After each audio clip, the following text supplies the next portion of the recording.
And his opponent spawning up in the top left, one of the most emotional, passionate players in the history of StarCraft 2. He wears it on his sleeves. Can he wear a victory in this group for Team NV? It is Creator.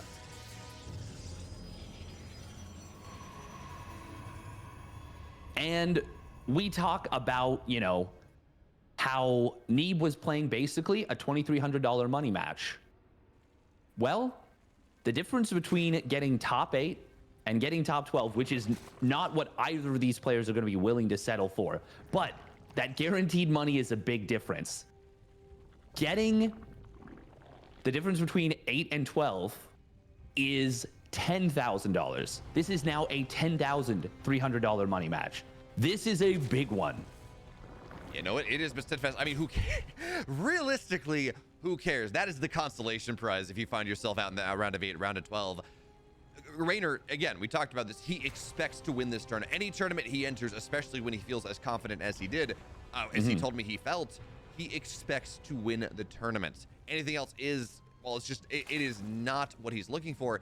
And honestly, Creator is looking like the GSL finalist Creator, the Valencia round of 4 Creator that we saw the first half of the year that has been looking at that level. Yes, he fell off second half of 2022, but from the games we've seen in this group thus far, that is not who he is. He is, I don't know what it is. I don't know where he found that next gear once again, but he's hitting it.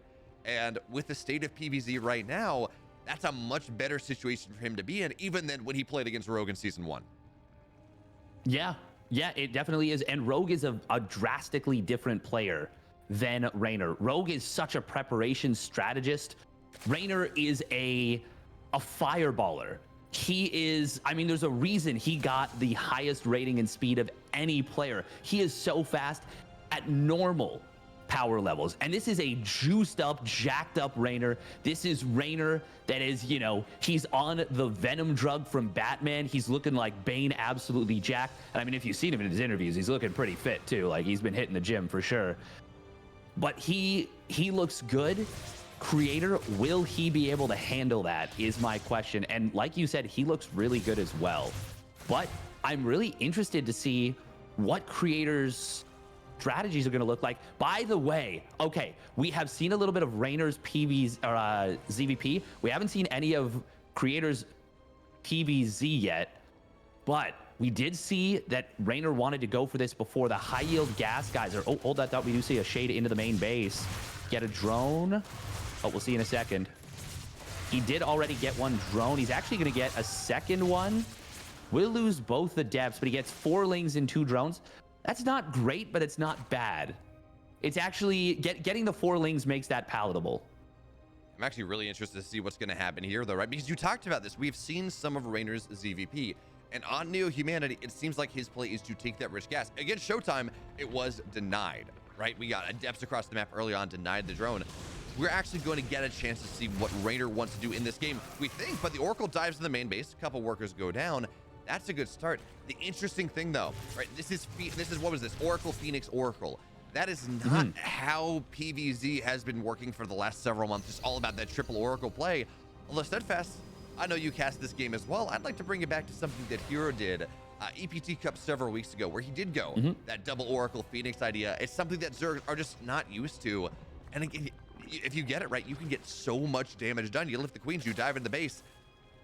When you're holding only on queens, as Zergs are wont to do, it's a lot of damage. It is. It's it can be really difficult. Ooh, there is double adept that the shade gets canceled, but it looks like he wants to go after this rich fast Vespine base. Nice wraparound coming in from Reynor. Unfortunately, he does get a drone that just popped out, so still loses an additional drone. Nice spore placement in the main base. Unfortunately, the queen's a little bit out of position, so he still does lose 1 drone, but that's a lot of hull damage on the 1 Oracle. And yeah, the ability to lift up a queen during all this is very handy. But what I am interested as we head into the mid game is what is the style of Creator going to look like? Is he going to play Forge? Is he going to play, or not Forge? Is he going to play Storm? Is he going to play Disruptor like we saw Showtime doing? Is he going to play heavy Charge Lot Archon? Is he going to play heavy Blink Stalker? I'm really interested. This is our first look at his PvZ in this tournament. And for just a moment, we saw Overlord speed there. Oh, I wonder if Reynor was thinking about a potential German taxi. Nice catch, by the way, on the Adepts. Oh, and he will get the kill before the shade completes. Oh, here it comes. Oh, there we go. There's the lift. Oracles are going to dive in. Only one queen here in his 4 defensively. Great big target there from Reynor on the Oracles, but even still, 7, 8, 9. It's an entire middle line that's going to go down. Yes, you lose an Oracle there, but Steadfast, for 11 drones, I think you take that. Oh, you definitely take that. Like you said, good call to retarget the Overlord. Okay, there we go. And he is going for it. There it is. The 2 dropper lords, the Overlord speed. He might not have... I think this was the plan all along, especially off of this Rich Vespene Geyser. He was mining this very quickly to make this timing happen. I wonder if this was a response. I don't think so. I think this was always the plan. Now, there is an Immortal on the field for Creator, but he's supply blocked trying to get out another one. He's dropping a ton of static defense, which is going to be huge, but not having that second Immortal could be deadly, could be fatal for him. Yeah, there's really not a lot on the ground right now. As the Roaches of the Lings, they run forward. It's so wide open as well. Bile is going to get dodged, but it's a bunch of Adepts here against everything else. And as much as we like the Phoenix Oracle idea, Crater did not respond to what he scouted properly. There is too much stuff here. I'd love to say the Immortal is enough. I'd love to say the cannons are enough, but this army from Reynor is just looking... It's looking like there's too much here. It's 72 armies supplied at 24. The Immortal is going to get shuffled back into the natural. Seems like Creator, at the very least, is doomed to lose this third base and then any sort of economic advantage he may have found for himself. But at the end of the day, it's 61 probes to 42. Reynor cut work. Oh, I love that. I love the recall. I don't know how much it's going to matter. But again, at the end of the day, Creator, it didn't seem like he had the proper read on this. No, I don't think that he did. And it's hard to blame him. This is a first look at the strat. This hits a lot faster thanks to that Rich Vespene Geyser. And Reynor, I mean, it might also almost end up being better for him that he didn't get to showcase this versus Showtime, because now in a match to decide the group, well, he gets to stun Creator, gets the killing blow, and will take game number 1. Very nice build from Reynor. Creator, can he still win? He can still win the group. It still comes down to who wins straight. Yeah. Creator can still win the group, but that's a bit of a rough one. Yeah, that's and it's kind of funny. I wonder though. You talk about maybe it was good that maybe Showtime didn't show that. We didn't show it against Showtime. I wonder if Reynor would have gone for this build against Creator if he had actually gone for the build versus Showtime. Right? This doesn't really feel like a one-off build, right? It's not something. It's not Proxy Fusion Core 3-port BC. Something that is that far out there, which, by the way, we did see on day 1 of the group stage. Again, not that far out there, but maybe. What I will say, though, Steadfast, is when I was talking to Reynor leading into Katowice, first, we talked about earlier about how he was gassing up his ZVP, but specifically, he was really excited about some timings he had. He felt that he had them really optimized. They were things that maybe a Protoss hasn't seen before, or a version of it what he hasn't seen before, map-specific things. I mean, that bears out. That hit, what, like 30 seconds faster than it normally would, even with the Overlord speed being delayed a little bit. It hit with, like, nothing on the ground. I don't know how you open Stargate against that. I don't know how you hold that if you open Stargate. It's not that you can't hold it without Stargate. You need there's a few things that you need to know. First of all, you need to figure it out a lot earlier. The static defense was not up in time to save, for example, the static defense was not up in time to save the first sentry. The second Immortal was late. It was not a clean cut defense and not a perfect read. And losing that second Oracle, that does hurt, because that means no stasis wards. Just a lot of things didn't go well. And the execution from Reynor, that was a clean execution. He hit that hard and he hit it fast. Now the thing that I wonder is if he gets that map again, does he have a different build that revolves around the high yield gas? For now, we're not going to worry about that. That's something to think about in the future of the tournament. If he runs into another Protoss, if he runs into Hero or Creator again, potentially, that would be kind of neat. Regardless, we're getting into it. It's altitude. In the bottom left, folks, in the blue, he's up a game in this series and pole position. Round of 8 in his grasp. It's Reynor.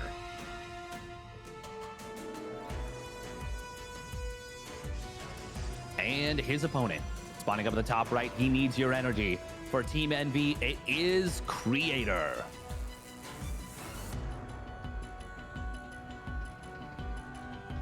Fun fact about Creator, he is the #2 entry on Aligulac. If you ever search up his name, there's a cheeky little #2 next to it. So he is the second player that was added on their API. I don't know who the first one was, but he has been around forever. And we've talked about this ad nauseum, but it's worth mentioning again. He had an amazing result in the very first ever GSL. Or the first GSL he played in. But since then, kind of never again. And it's a little bit sad. So, like 2011 Creator was such a beast, but over 10 years later, he has had his resurgence. He has finally entered the promised land, and it is so cool to watch because the perseverance, the passion from this guy has been nothing short of infectious. Oh, yeah. It's great to see him back. It's great to see him performing at this level. But Steadfast, I want to talk about these maps that we're playing on for a second. I would love to see the vetoes because I can't believe the map pool that we have in this series, okay? Neo-Humanity is, at least according to Reynor, his best, like the best map for Zerg. Okay? That's map 1. Fine. Reynor gets first map pick. A, B, A, B, C. Okay. Altitude, I've heard described by multiple people as absolutely bonkers for Zerg. Zergs can take that rich gold. It is like, I've been heard it described as unwinnable for Protoss. So the fact that these are the first 2 maps in this series, like what happened in this pick ban phase that led this through? I am very curious about that. For me, I don't think it's the gold base. It's the fact that the map is so wide open. There's so many attack paths. The third base is gigantic. There is a ramp, but the pocket third also gigantic. Lot of area to have problems, basically. The one thing I will say, and I like the build order choice from Creator if this is what he's going to go for, the Twilight Council. There's a lot of space between the bases. Okay, this is not what I expected. I was going to say Resonating Glaze is very good. We're going to be seeing a 6-gate Blink Stalker all in. Creator, I do like this build on paper. And in my opinion, this build, if microed absolutely perfectly, and I do mean absolutely perfectly, I actually do think this build is technically unstoppable. Like, I think if you put an AI on this build, like an Alpha Star, you could maybe achieve assuming that the opponent didn't know it was coming. Because if you know it's coming, you can get like super fast +1 melee lings. Like you can literally go Evo Chamber for speed, and you can get a +1 melee in time to deal with this. But I think with absolutely perfect micro retention of stalkers that is, perfect, I do think you can actually almost achieve 100% win rate with this build. It is all execution. And the big thing about this build as well from a Creator, this is a build that Creator has beaten Reynor with actually fairly recently. When Reynor was living in Korea, they played in EPT Korea several times, and Creator knocked Reynor out of several of those EPT Cups with a similar build to this one. The question though, oh wait, he sees the robo, but he doesn't, did he see the extra gateways? No, not really. He saw a building. So he saw one gateway on the way down, that might be enough. But yeah, he's gonna see there's no third either. So the Lings on the map, they're the most powerful scouting tool that Reynor has. Problem is, he doesn't see the Warp Prism on the map. No, he doesn't, and he has built a Spore Crawler. He thinks this could be DTs. He's got no idea. He doesn't have a layer, which means he won't be able to get into Roach speed. He just now sees the Stalkers coming. Blink forward will take down an Overlord. That's going to supply block Reynor. This looks very scary right now for Reynor. And the scariest part of this, the concept of this that is terrifying. By the way, these Lings do get spotted. I think Reynor is specifically showing them to buy time. I do like the Warping of Zealots to kind of cover against this. The big thing is retention. If you can retain the Stalkers, that is what eventually causes this to snowball. Ooh, I do like this. He blinks back. No, the Observer, though, runs into the Spore. That is huge. That means Creep will not get picked off. That is actually a really big factor and something I didn't bring up because we usually almost never see that go down. That's actually a tragic blunder for Creator. I mean, you say that, but the Queens will not be spending energy to spread Creep on this right side. So as long as Creator attacks through here, Creep Spreading, not spreading, there's not really an opportunity to make that happen. And I do love what we saw Creator do as well. He put the Zealots on the watchtower because he knew the flank was coming in from behind. Just did not want the Lynx to make contact. So here we go, the Stalkers move forward. And as we watch this all-in happen come from, this all-in continue steadfast, we're going to see maybe Reynor starts to build some supply advantage. The biles don't really hit. But it's all about, you talk about retention, it's all about what's going to happen for the next 4 minutes. This is not an all-in where you just win or lose immediately. You grind your opponent down. A Stalker will fall because there's one tap potential here. Link to look for the surround, but that's when you run backwards. Big surround coming in from the backside. The Zealots are out of position here. Biles are going to try to land on top of a ton of these Stalkers, and we talk about retention. That is a lot of Stalkers going down. One of the better situations Reynor could have found himself in, but even still, the supplies are starting to get closer. They are starting to get closer, but a lot of Stalkers took a ton of damage, which means the Queens and Ravagers on the defense will be starting to really take a toll here. And, well, what I will say is that if you can't win right away as the Protoss player, unless the Zerg makes a pretty big blunder, but you can lose right away. You can lose right away if you don't get that retention. And the fact that Reynor is continuing to hold on the top of this ramp and hasn't really lost a ton is very good for him. He's on 51 drones, which is amazing. He is getting a spine. He's finally started up that layer. Creator really trying to get the pickoffs here. The thing for Reynor, he actually doesn't have more punish potential like what he set up before. At this point, I wouldn't even mind if Creator actually started up charge, just to give these Zealots that he's built a little bit of extra potential utility. I love that he's keeping them in the hold position, just keeping them in reserve. This is actually starting to slowly but surely, break through. Yeah, it's kind of, when you look at all-ins from Protoss, right? You look at army supply as a really good metric. Is the Protoss even with army supply? Are they within 10? Okay, well, it's actually going to start to be fairly good for the Protoss. Otherwise, okay, well, you know, they're pulling ahead. We're seeing Creator pull ahead in army supply right now. He is trading incredibly well. And notice what Reynor's doing. Those Lings that you talk about, that counterattack force, that surround force, it's actually going on the other side of the map. He realizes that they are not going to be all that useful here, so he's going to have to force warpins at home. A recall if he's lucky. But there are a couple of depths in the wall. There are not enough Lings to make that happen because of the flank earlier, and Creator continues to grind Reynor down. Yes, biles are always scary, steadfast. That spine is doing good work.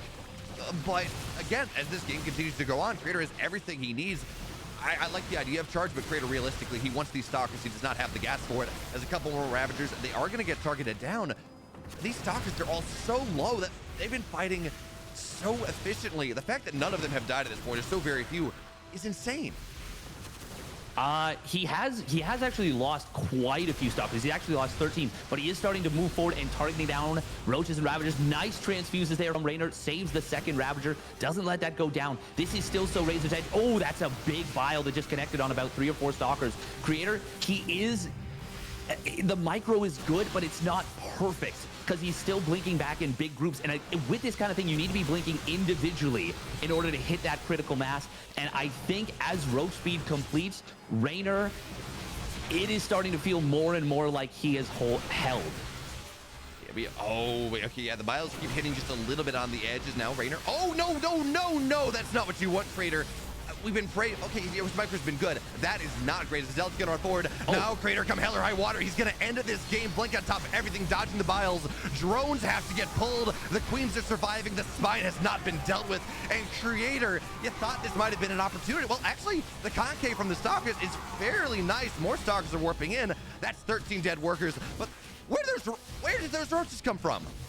He sent them across the map to force Creator's hand, and that is why Creator went for it here. Excellent decision from Reynor. He forced the all-in, the full commit, and this was already an all-in, but he forced it to go. He could not wait. He could not sit on that retention any longer, and Reynor, an amazing defense here against a tenacious attack from his opponent. Reynor, he is going to top the group. 0 probes for Creator. He cannot micro these Stalkers. I mean, you'd love to see that it happen. That'd be amazing. That'd be very cool. But he is not going to be able to beat the amount of stuff that Reynor can put out. And Reynor will complete the 5-0 of his group. Creator, he is microing back. He's on 0 workers, 11 army supply. This is it. This is his army. And GG gets called. Reynor makes it happen, gets the job done.